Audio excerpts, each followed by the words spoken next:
Hi guys, कैसे हो आप सब? I hope you are doing great. In today's video, I want you to practice your English because the more you practice, the better you become. That is why I want you to practice every single day without fail. Okay, so let's get started. The first topic would be by all means. By all means, what does it mean? हर तरह से, when you say in Hindi, हर तरह से, you can use by all means. By all means, हर तरह से. मैं हर तरह से तैयार हूँ. By all means, I'm ready. By all means, I'm ready. हर तरह से मैंने उसे समझाया था. हर तरह से मैंने उसे समझाया था. By all means, I made her understand. I made her understand. हर तरह से उसने अपना लाइफ बर्बाद कर लिया. By all means, he has spoiled his life. By all means, he has spoiled his life. The next topic would be पलक झपकते ही. पलक झपकते ही in the blink of an eye. In the blink of an eye का मतलब होता है पलक झपकते ही. उस जगह पे in the blink of an eye को यूज़ करिए. जैसे वह पलक झपकते ही भाग गया. He ran away in the blink of an eye. In the blink of an eye. Okay? वह देखते ही देखते गिर गया मतलब पलक झपकते ही गिर गया. He fell down in the blink of an eye. He fell down in the blink of an eye. The next topic would be अगर आपको बुरा ना लगे. अगर आपको बुरा ना लगे उस जगह पे आप वुड यू माइंड को आप यूज़ करेंगे. Would you mind and then आपको एक जीरन रखना पड़ेगा लाइक वर्ब की fourth form and then you have to put an object. Okay, इस तरह से आप बनाएंगे. जैसे अगर आपको बुरा ना लगे तो दरवाज़ा बंद कर देंगे. आप किसी से एकदम फॉर्मल पोलाइट में आप कहते हैं कि अगर आपको बुरा ना लगे तो दरवाज़ा बंद कर देंगे, तो आप कह सकते हैं इंग्लिश में would you mind shutting the door. Would you mind shutting the door. इस तरह से आप यूज़ करेंगे. ओके, अगला सेंटेंस है अगर आपको बुरा ना लगे थोड़ा सरकेंगे. अगर आपको बुरा ना लगे तो क्या आप थोड़ा सा सरक जाएंगे, ऐसे हम कहते हैं. तो कह सकते हैं would you mind scooting over. Would you mind scooting over. अगला टॉपिक है एज पर. एज पर का मतलब होता है के अनुसार. ओके, के अनुसार. उस जगह पे एज पर को आप यूज़ कर सकते हैं. एज पर जो भी नॉन होगा या फिर जीरंड होगा, जो भी ऑब्जेक्ट होगा उसे आप रखेंगे. तो आप कुछ एग्जांपल्स को देख सकते हैं. नियमों के अनुसार यह जगह शांति के लिए आदर्श है. As per the regulation this place is ideal for peace. This place is ideal for peace. Okay, अगला सेंटेंस है शिक्षा क्रम के अनुसार हमें रसायन और भौतिकी सीखनी होगी. As per the curriculum we need to learn chemistry and physics. Doctor की सलाह के अनुसार आपको रोज 1 घंटे की व्यायाम करना चाहिए.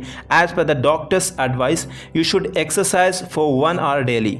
अगला टॉपिक है then and there. Then and there का मतलब होता है वहीं के वहीं, तभी के तभी, वहीं पर ही, उसी वक्त, उस जगह पे आप देन एंड देयर को यूज़ कर सकते हैं. इसका बनाने का स्ट्रक्चर बड़ा ही सिंपल है. सेंटेंस रखेंगे देन एंड देयर, या फिर पहले भी बोल सकते हैं देन एंड देयर, उसके बाद आप सेंटेंस को कंप्लीट कर सकते हैं. जैसे तुम्हें उसे वहीं के वहीं मारना चाहिए था. You should have beaten him then and there. You should have beaten him then and there. मैंने तभी के तभी जॉब छोड़ दी. I left the job then and there. I left the job then and there. तुम्हें तभी के तभी पढ़ लेना चाहिए था. You should have read it then and there. You should have read it then and there. उसे उसी वक्त फैसला लेना चाहिए था. He should have taken the decision then and there. He should have taken the decision then and there. अगला topic है there is something called. There is something called and then आपको यहाँ पे नॉन रखना पड़ेगा. जैसे इज्जत नाम की भी कोई चीज़ होती है. There is something called respect too. घर नाम की भी कोई चीज़ होती है. There is something called house too. Knowledge नाम की भी कोई चीज़ होती है. There is something called knowledge too. There is something called knowledge too. शर्म नाम की भी कोई चीज़ होती है. There is something called shame too. There is something called shame too. दिन रात या फिर लगातार, उसे हम इंग्लिश में डे इन डे आउट कहेंगे. डे इन डे आउट कहेंगे. ओके, जैसे मैं सफलता पाने के लिए दिन रात मेहनत करता हूँ. I work day in day out to get success. I work day in day out to get success. आप अंग्रेजी सीखने के लिए दिन रात अभ्यास करते हैं. You practise speaking English day in day out. You practise speaking English day in day out. अगला स्ट्रक्चर है क्या जाता है. What goes to. What goes to and then you have to put a verb such as try करने में क्या जाता है. What goes to try. What goes to try. Sorry बोलने में क्या जाता है. What goes to say sorry. What goes to say sorry. Guys, और हाँ, इसी तरीके से 600 से प्लस एडवांस इंग्लिश स्ट्रक्चर्स का ई बुक चाहते हैं तो इस वीडियो के डिस्क्रिप्शन में लिंक दी गई है, जिसके थ्रू आप उसे डाउनलोड कर सकते हैं. और तो और आपको ईमेल पे भी ई बुक मिल जाता है. अगला सेंटेंस है बोलने में किया जाता है what goes to speak, what goes to speak. सुनने में किया जाता है what goes to listen, what goes to listen. नाम ही नहीं ले रही है, not ready to, not ready to को यूज़ करेंगे। बारिश तो रुकने का नाम ही नहीं ले रही है, the rain is not ready to stop, the rain is not ready to stop. Light तो आने का नाम ही नहीं ले रही है, the power is not ready to come back, the power is not ready to come back. मेहमान तो जाने का नाम ही नहीं ले रहे हैं, the guest are not ready to go. बच्चे तो सोने का नाम ही नहीं ले रहे हैं, children are not ready to sleep, children are not ready to sleep. अगला टॉपिक है एक ना एक दिन। एक ना एक दिन को आप कहेंगे इन the course of time, in the course of time मतलब एक ना एक दिन। ओके, जैसे एक ना एक दिन यह तो होना ही था, it was born to happen in the course of time, it was born to happen in the course of time. अगला सेंटेंस है एक ना एक दिन सब कुछ ठीक हो जाएगा, एक ना एक दिन सब कुछ ठीक हो जाएगा। Everything will be all right in the course of time, everything will be all right in the course of time. अगला टॉपिक है तो क्या हुआ अगर, तो क्या हुआ अगर, so what if, so what if. तो क्या हुआ अगर आज मैंने तुम्हें कॉल नहीं किया, so what if I didn't call you today, so what if I didn't call you today. तो क्या हुआ अगर उसने चाय में चीनी नहीं डाली, so what if she didn't add sugar in T, so what if she didn't add sugar in T. हो सके तो इफ़ पॉसिबल, हो सके तो मुझे माफ़ कर देना, if possible forgive me, if possible forgive me. हो सके तो जल्दी आने की कोशिश करना, if possible try to come early, if possible try to come early. यह कुछ नहीं है बल्कि, यह कुछ नहीं है बल्कि it's nothing but, it's nothing but and then आपको जो भी नॉन या जो ऑब्जेक्ट होगा उसे आप रखेंगे। जैसे यह कुछ नहीं बल्कि एक छोटा सा गिफ्ट है तुम्हारे लिए, it's nothing but a small gift for you, it's nothing but a small gift for you. यह कुछ नहीं है बल्कि मेरा प्यार है आपके लिए, it's nothing but my love for you, it's nothing but my love for you. अगला टॉपिक है बस की बात मतलब कप ऑफ टी। अगर कोई भी चीज़ आपके बस की बात है तो कप ऑफ टी को यूज़ करेंगे, अगर बस की बात नहीं है तो नोट लगा करके कप ऑफ टी को यूज़ करेंगे। जैसे गाना गाना मेरी बस की बात नहीं है तो कह सकते हैं singing a song is not my cup of T. English बोलना मेरी बस की बात है, speaking English is my cup of T.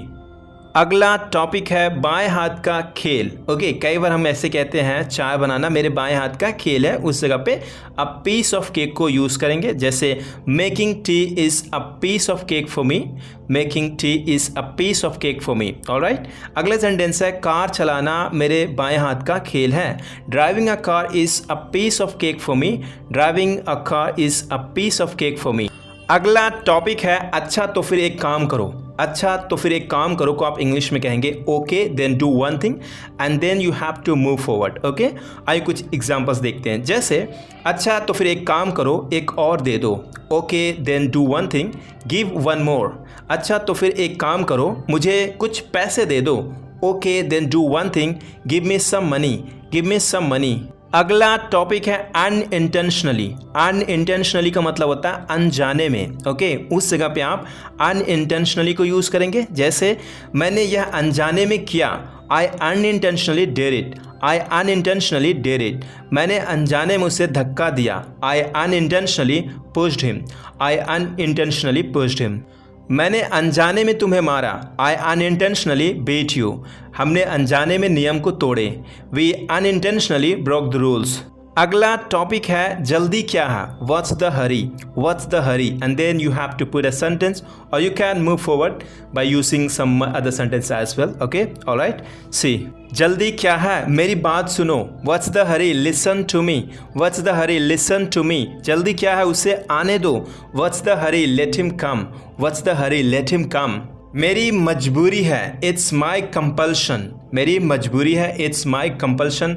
आपकी मजबूरी है, इट्स योर कंपल्शन। उसकी मजबूरी थी, it was his compulsion and then आपको एक वर्ब की फर्स्ट फॉर्म लगाना है, टू वर्ब की फर्स्ट फॉर्म। ओके, जैसे तुमसे शादी करना मेरी मजबूरी थी, it was my compulsion to get married to you. खाना बनाना मेरी मजबूरी है, it is my compulsion to make food. Okay, या फिर कह सकते हैं it's my compulsion to make food, बात बराबर। अगला टॉपिक है ऐसे थोड़ी ना। ऐसे थोड़ी ना को हम कहते हैं दिस इज़ नॉट द वे, मतलब कोई तरीके का बात करना हो उस जगह पे हम दिस इज़ नॉट द वे को यूज़ करेंगे एंड देन आपको एक वर्ब की फर्स्ट फॉर्म रखेंगे। जैसे ऐसे थोड़ी ना करते हैं, this is not the way to do, this is not the way to do. ऐसे थोड़ी ना बोलते हैं किसी से, this is not the way to talk to anyone, this is not the way to talk to anyone.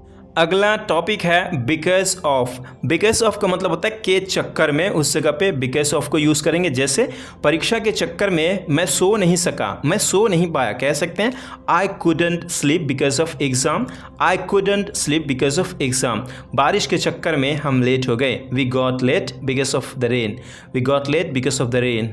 अगला topic है take for granted. Take for granted का मतलब होता है हल्के में ले लेना। अगर आप किसी चीज़ को हल्के में लेते हैं या कोई भी लेता तो टेक फॉर ग्रांटेड को यूज़ कर सकते हैं। इस बीमारी को हल्के में मत लो, do not take this disease for granted, do not take this disease for granted. अपनी सेहत को हल्के में मत लो, do not take your health for granted, do not take your health for granted. कैसे कहूँ कि how do I say that, how do I say that. कैसे कहूँ कि मैं फेल हो गया, how do I say that I failed. कैसे कहूँ कि मैं उससे प्यार नहीं करता या फिर प्यार करता, how do I say that I don't love her, how do I say that I love हर। अगला टॉपिक है अगर ऐसी बात है। अगर ऐसी बात है तो उस जगह पे आप if that is the case, that's the case को यूज़ करेंगे। जैसे अगर ऐसी बात है तो तुम्हें अंग्रेजी सीखनी चाहिए, if that's the case you should learn English, if that's the case you should learn English. Okay, अगर ऐसी बात है तो तुम्हें उससे मिलना चाहिए, if that's the case you should meet her, you should meet her. फालतू में ही, फालतू में ही मतलब for no reason, for no reason. For example, फालतू में ही आपने नया फ़ोन खरीदा, you bought a new phone for no reason, you bought a new phone for no reason. फालतू में ही वह मुझे बुला रहा है, he is calling me for no reason, he is calling me for no reason. समय का पता ना चलना, time flies while doing something, मतलब कुछ करते हुए समय का पता ना चलना, उस जगह पे हम टाइम फ्लाइज को यूज़ करेंगे। जैसे आपके साथ अंग्रेजी सीखते वक्त समय का पता नहीं चलता है, time flies while learning English with you. Mobile चलाते वक्त समय का पता ही नहीं चलता है, time flies while operating mobile while using phone. फिर कभी सम अदर टाइम, फिर कभी सम अदर टाइम, मैं आपसे फिर कभी मिलूंगा, I will meet you some other time, I will meet you some other time.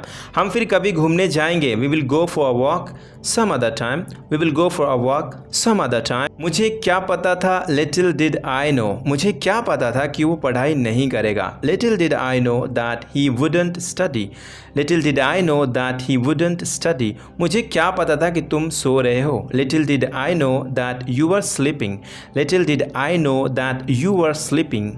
लिख कर ले लो, mark my words, mark my words. लिख कर ले लो, वह कभी नहीं बदलेगा, mark my words he will never change, mark my words he will never change. लिख कर ले लो, आप अंग्रेजी बोल पाओगे, लिख कर ले लो, आप अंग्रेजी बोल पाओगे, mark my words you will be able to speak English, you will be able to speak English. अगला टॉपिक है देर से ही सही। देर से ही सही, it's okay even if late, it's okay even if late. For example, देर से ही सही पर वो मान गई, it's okay even if late but she agreed, it's okay even if late but she agreed. देर से ही सही पर तुम्हें सब कुछ समझ आ गया, it's okay even if late but you understood everything. मेरी समझ से बाहर है, beyond my understanding, beyond my understanding. यह सवाल तो मेरी समझ से बाहर है, this question is beyond my understanding, this question is beyond my understanding. तुम्हारी समस्या मेरे समझ से बाहर है, your problem is beyond my understanding, your problem is beyond my understanding.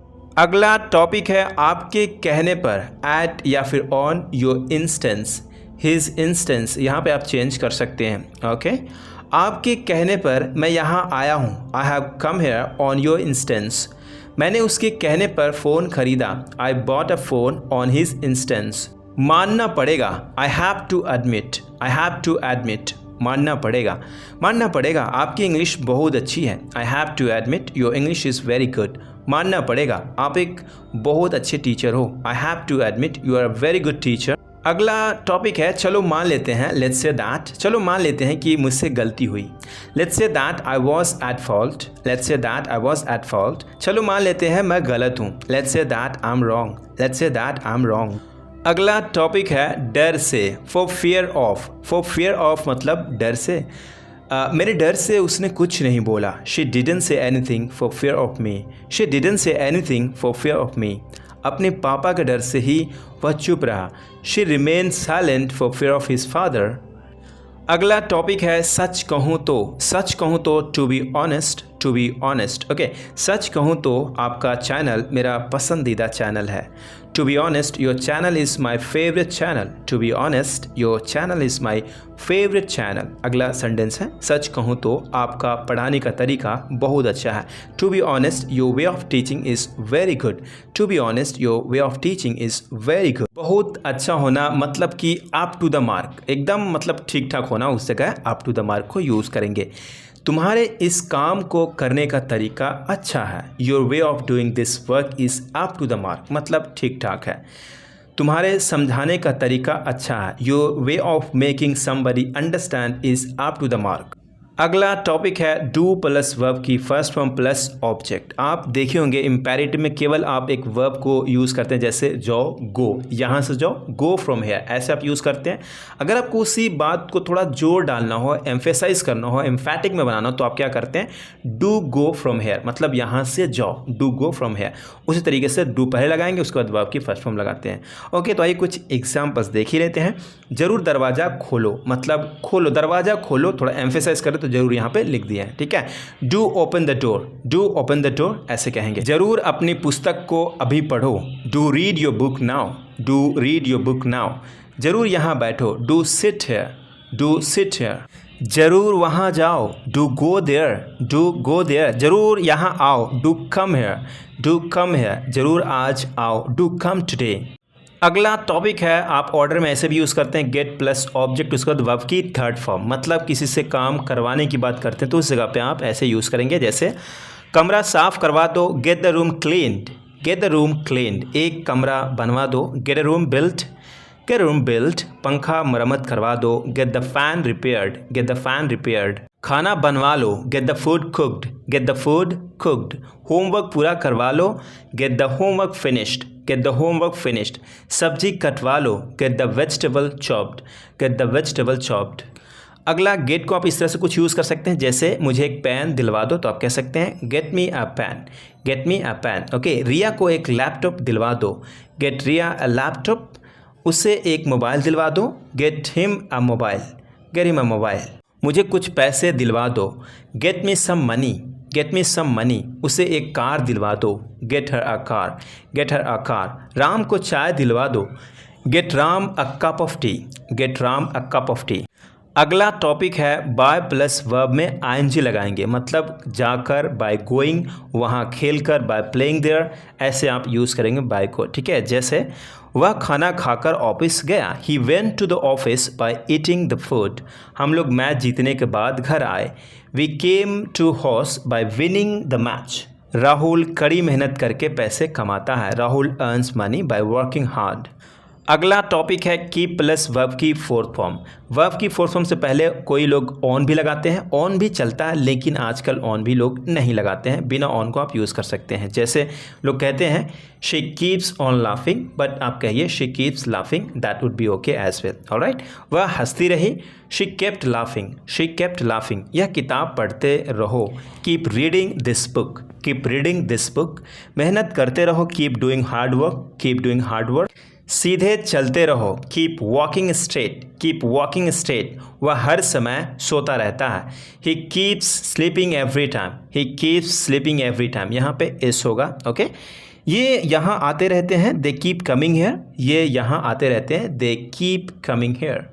While को यूज़ करिए, जैसे वाइल मतलब जाते हुए, खेलते हुए, खेलते खेलते, उस जगह पे आप वाइल को यूज़ कर सकते हैं। एक ही सब्जेक्ट होना चाहिए, अगर अलग सब्जेक्ट है तो आपकी विरोधाभास में वाइल अलग से एक कंजंक्शन की तरह आप यूज़ करेंगे, लेकिन यहाँ पे आपको एक ही सेंटेंस मतलब एक ही सब्जेक्ट दो कार्यों को करता है एक साथ, तो उस जगह पे हम वाइल को यूज़ करते हैं। जैसे मैं खाते खाते टीवी देख रहा था, I was watching TV while eating, मतलब खा रहा था भी और देख भी रहा था, तो दोनों काम साथ ही साथ हो रहा था, इसलिए while को यूज़ किया। और एक ही सब्जेक्ट कर रहा था, ठीक है, इसलिए while को यूज़ किया। अगर अलग सब्जेक्ट और कोई और एक्शन हो रहा होता तो while लगाते, उसके बाद simple as it is translate कर देते, ठीक है।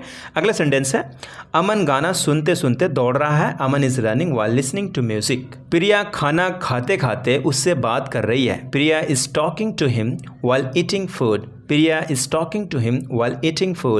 अगला टॉपिक है स्टॉप, उसके बाद वर्ब की फोर्थ फॉर्म, जैसे काम करना बंद करो, स्टॉप वर्किंग, ओके। लिखना बंद करो, स्टॉप राइटिंग। यह मूवी देखना बंद करो, stop watching this movie. Thank you guys, thank you so much for watching this video. मिलते हैं अगले वीडियो में, तब तक के लिए अपना ख्याल रखिए। Have a good day, bye bye.